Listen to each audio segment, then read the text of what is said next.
bottle of red. Well-chosen song, Rick. We're here in the Fox 2 kitchen talking Michigan wines. It is Michigan Wine Month, after all. Patrick Brys of the wineries of Old Mission Peninsula is here to tell us why you don't have to look far for a great bottle of wine. Whenever we do a wine segment, I always think several years back they had a blind taste test, and these wine snobs over in Europe picked like a $9 cab. Okay. And it's just like, look, just because something's French or it's from Chile or it's from the California coast, even Michigan, a good wine is a good wine is basically the point. Exactly. Wine is all about what appeals to the individual palate. So we're celebrating Michigan Wine Month today. This is April. The governor has declared as Michigan Wine Month. Oh, yeah? Really? Yeah, that's is that new, or is that something that he's been doing past this governors? This current governor now for several years now. It's been a couple years now, and I think the prior governor as well. It's just to celebrate the new releases that are coming out from all the different tasting rooms in April, but it's also a celebration of the success of the Michigan wine industry. The Michigan wine industry has now doubled in size in the last 10 years. There's over 100 wineries now in the state producing over 500,000 cases of wine every year.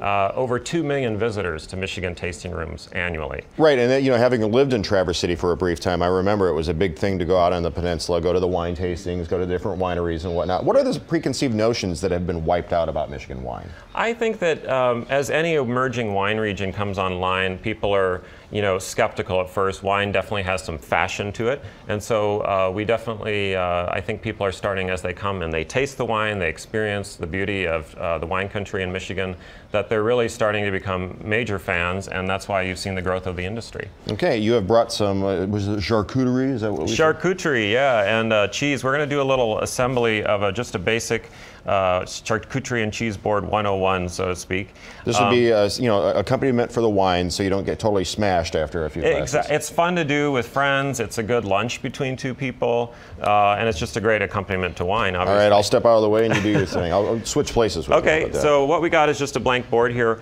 What I like to start with is I actually put a little paper down. The paper actually allows for easy cleanup, but it also allows you to write the names of the item on the board. Oh. So a lot of people sometimes, they don't know what all these meats are. You can just give them a little hint there. And so I brought 3 different cheeses. We've got a Parmigiano Reggiano. This is salty and crumbly, just a really nice cheese for your loads red of wines. umami in that flavor right there. Yeah, so if you're into red wines, that's a great pairing for that. We also have some white cheddar here. So if you're into sweeter wines like Rieslings, that's a really nice pairing for a Riesling, would be like a sharp kind of cheddary cheese. Or like a Lambrusco if you're going to the grocery store. But yeah, hey. And then you've got a Brie here. So Brie is a great pairing if you like Chardonnays. So Okay. that's a nice accompaniment. We also have some bread, on a charcuterie board. We always have some sort of bread as like a base. Okay, put that in the center. Yeah. And then how do you choose like the Italian meats or soppressata or whatever up front there? Yeah, so charcuterie, a lot of people don't know what that means. It's really just a French term. It means cured meats, and there's also sausages and pâtés, all that sort of thing. So, these meats all have different flavors. Like the prosciutto here is a little bit lighter flavored meat. But again, goes perfectly with like a red wine. Here we have like a peppered salami, so they actually put some black pepper on the outside, and that's kind of a nice thing for your red wines that have a little bit more spice to them. Okay. The pepperiness kind of brings out that spice in red wine. And then we have some copa.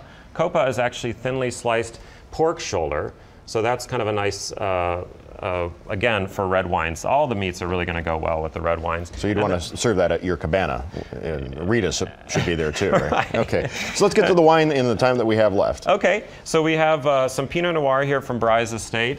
If you want to pour a little bit of that, I'll just Wait, is that your estate, Brys Estate? Yeah. So we're on Old Mission Peninsula, just about 10 miles north of Traverse City, and that's where all of our wines are produced. If you want to pour a little bit Go of the glass right ahead. there. And so the proper way to pour. Well, you see some people pick up the glass and pour sideways or a decanter, that sort of thing. So what you want to do is allow the wine to breathe. So getting it in the glass here and swirling it. And if you want to just take a whiff of that, you're going to get such an amazing aromatics from the dark cherry even. Yes, it smells like Friday afternoon. And finally, we like to garnish with a little arugula on the cheese board. That's a nice peppery lettuce, goes well with cheeses and meats. So Anyways, that's a little charcuterie and cheese 101 for you. Well, thank you for coming down. I know it was a long trip for you to come down and visit with us. Hey, anytime, anytime. Right. Come back anytime. There you see the information on the screen, Old Mission Peninsula in Traverse City. We'll put all the information on our website, myfoxdetroit.com.